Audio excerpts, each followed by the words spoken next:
Hello, third grade. We are ready to read chapter 8, our next chapter in The World According to Humphrey for our One School, One Book program. So I'm excited to read what's next. It's called Tricks and Treats. And we left off with Garth at the school being a little bit mean to him about the jack-o'-lantern. So let's see what happens. Follow along with your finger, tracking finger. It helps keeps our mind on our text. Fingers on that big H. It says Halloween or Halloween or Halloween. Halloween. That's funny. I wasn't sure what it was, but I was pretty sure I didn't like it. Especially on Monday night after Mrs. Brisbane turned out the lights. That's when those skeletons on the wall took on an eerie glow.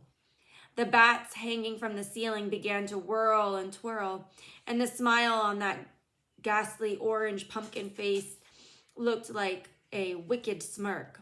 Weird, weird, weird. So I was thrilled when Aldo flicked on the lights. "Whoa, it looks like Halloween in here," he exclaimed as he wheeled in his cleaning cart. He strolled over to my cage as usual and bent down so we were face to face. "So are you going to wear a costume for Halloween?" "It's Wednesday, you know. Halloween is when the ghosts and goblins come out to play," he explained. "Eek," I squeaked. No, it's not scary. It's just fun. All the kids will wear costumes.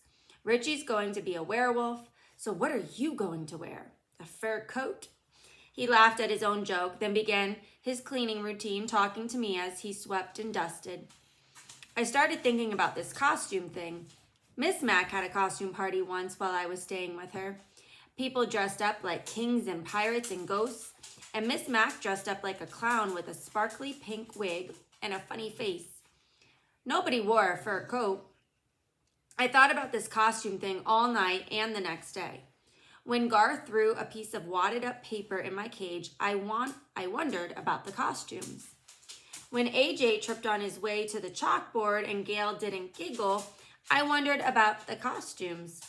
Even when Mrs. Brisbane called on Saya and she answered her, I wondered about the costumes. And I came up with a plan of my own. On Wednesday, Halloween arrived, but there was no costumes. I was extremely disappointed until Heidi blurted out, "Mrs. Brisbane, when are we going to have the party?" "Raise your hand, Heidi," the teacher told her. Heidi obediently raised her hand and Mrs. Brisbane called on her. This time when Heidi asked her question, Mrs. Brisbane said, "We will have our lesson this morning. After lunch, you may put on your costumes and we'll start the party." I felt happy, and got in a nice nap for the rest of the morning.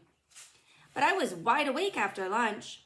My classmates returned from the cafeteria, then scurried off to the cloakroom and the bathrooms and returned. But I hardly recognized them in their costumes. Oh, they were wonderful. A dragon, 2 pirates, a princess, a ninja, 2 clowns, a ballerina, a bunny, a cat, thank goodness not a real one, a baseball player, a mad scientist, a skeleton, the Statue of Liberty, an angel, and a devil. Ooh. The room mothers came in to help with the party. They were both dressed as witches. Still, Mrs. Brisbane was the scariest of them all. She didn't wear a costume. Just a button that had the words, "This is my costume," printed on it. She gathered everyone in a circle, pushing all the tables back. Then she announced that the class would be having some treats. But in order to get them, they each had to do a trick. Tell a joke, sing a song, or perform a trick for the rest of the class. Oh, I wish someone had told me. I had figured out the costume part, but what about this tricking for treats? Art the ninja stood on his head. He stood on his head so long, Mrs. Brisbane finally had to thank him and tell him it was someone else's turn. Gail, the ballerina, twirled around the room on her toes. Garth, baseball player, told a joke about a witch. Miranda, bunny, sang a funny song about your ears hanging low. It was all very entertaining, except for the fact that I was thinking about something else. But Mrs. Brisbane got my full attention when she called on Saya. Saya was dressed as a Statue of Liberty. She wore a flowing dress and had a crown on her head and a big cardboard torch in one hand. She stared down at the floor as she took her place in the center of the circle. "What trick will you do for us, Saya?" the teacher asked. Saya stared at the floor. "Sing your song, Saya, sing," I squeaked out as loudly as I could. "You can do it, Saya, sing." Yes, I know all she could hear was squeak, squeak, squeak, but I did my best. "I think Humphrey wants to hear from you," said Mrs. Brisbane in a surprisingly friendly voice. Suddenly, without warning, Saya began to sing the Star-Spangled Banner in her clear, sweet voice. Everyone stood up right away, like you're supposed to when they sing the national anthem. Mrs. Brisbane put her hand over her heart, and the other kids did too. Well, pay attention Art didn't until his mom came over and whispered in his ear. I stood up too, as proud as a hamster could possibly be. When it was over, no one clapped or said a word. It seemed as if those sweet notes were still drifting around the room. "That was lovely, Saya. Thank you for sharing your beautiful voice with us," Mrs. Brisbane said. I wish she'd speak that way to me someday. Nice, encouraging, friendly. Anyway, the tricks continued, and after AJ told a few riddles, Mrs. Brisbane looked around the circle and said, "Did I miss anyone?" This was the moment I'd been waiting for. No one had noticed, but the night before I had sneaked one of Aldo's white dusting cloths into my sleeping hut. I had to act quickly. I pulled out the cloth and crawled under it so it completely covered me. Then I stood up and began to shout like I'd never shouted before. "Trick or treat," I cried. "Trick or squeak." Trick or squeak, that's what it was. Miranda noticed first. "Look," she yelled, "it's Humphrey." I wish I could have seen the faces of my classmates, but it was dark, dark, dark under the cloth. I could hear them, though. First, there were gasps, then giggles, then shouts of, "Look, and Humphrey's a ghost." I continued to squeak my heart out until I heard Mrs. Brisbane's firm footsteps coming toward my cage. "Who did this?" she asked. "Who put that on Humphrey?" No one answered, of course, not even me. "He could suffocate under that," she said. "But he looks so cute," Heidi called out. Mrs. Brisbane didn't answer. She just said, "Will someone please uncover him?" Golden Miranda opened the cage door and whisked the cloth away. "Humphrey, you are a riot," she said. "Only a riot? Let's be honest here. I was a smash hit." Then the room mother served up cupcakes with orange icing and cups of apple juice, and my classmates played games. Just before the bell rang, Mrs. Brisbane clapped her hands and made an announcement. Mrs. Hopper and Mrs. Patel and I have consulted with one another. We have decided to give the prize for best trick to Saya Nasiri. Everyone clapped and cheered as Mrs. Brisbane handed Saya a blue ribbon. Saya looked over at me and smiled a beautiful smile.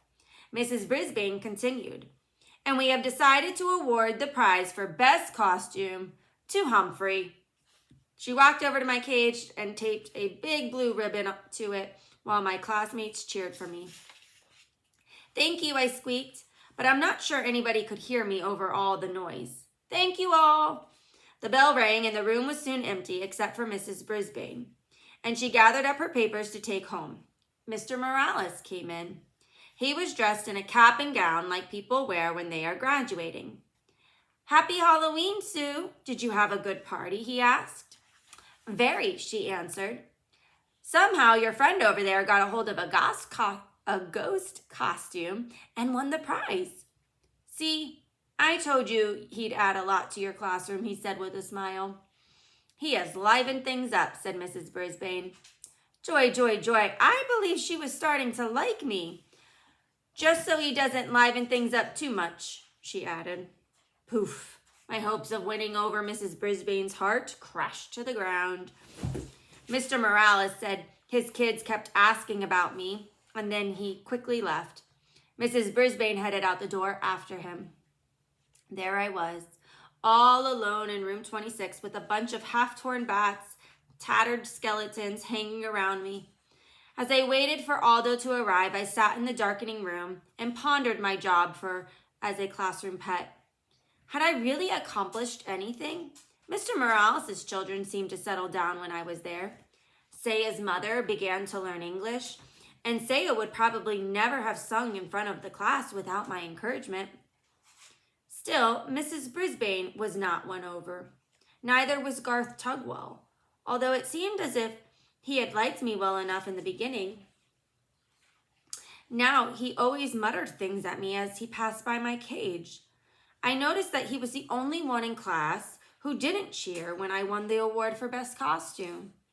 I was still worrying about Garth when the lights temporarily blinded me as Aldo sailed into the classroom, yelling, "Trick or treats!" He was wearing his usual work shirt, dark pants, and heavy shoes. But on his face, he wore huge glasses with a bulbous nose attached. The center of the glass had giant eyeballs painted on with circles of red veins. His floppy mustache drooped out from under the nose. "Great costume," I squeaked. "Hey, what's this?" Aldo rushed forward to examine my blue ribbon. "Best costume? For a fur coat? I'll have to ask Richie about that," he said. Aldo reached into his lunchbox and pulled out a juicy slice of apple. "I've got a special Halloween treat for you, Humphrey, because I'm very, very happy tonight," he said. I grabbed the apple and began nibbling as Aldo pulled his chair up close to my cage. "You see, I went to the Moonlighters Club. You remember the club in that ad I found on that projector?" I squeaked an excited yes. "And I met a real nice girl there named Maria. She works all night at the bakery. So tomorrow, we're going out on a date, lunch, and a movie." Aldo leaned back in his chair. "She's a real nice girl. Pretty, nice. Did I tell you she works in a bakery?" Aldo rose and paced back and forth in front of my cage. "You know what I can't figure? I can't figure out how that ad got on the projector. Mrs. Brisbane wouldn't show that to the class, and she wouldn't be interested herself. And it was weird how the projector was left on. Mrs. Brisbane always leaves her room in ship-shape condition." He paused to rub his chin, then looked at me out of the corner of his eye. "You know, if you weren't locked up in a cage, I'd think you had something to do with it," he said. Then he laughed. "Well, whoever it was, I owe them a big thank you." "You're welcome," I squeaked. Too bad Aldo didn't understand me this time. And that is the end of chapter 8.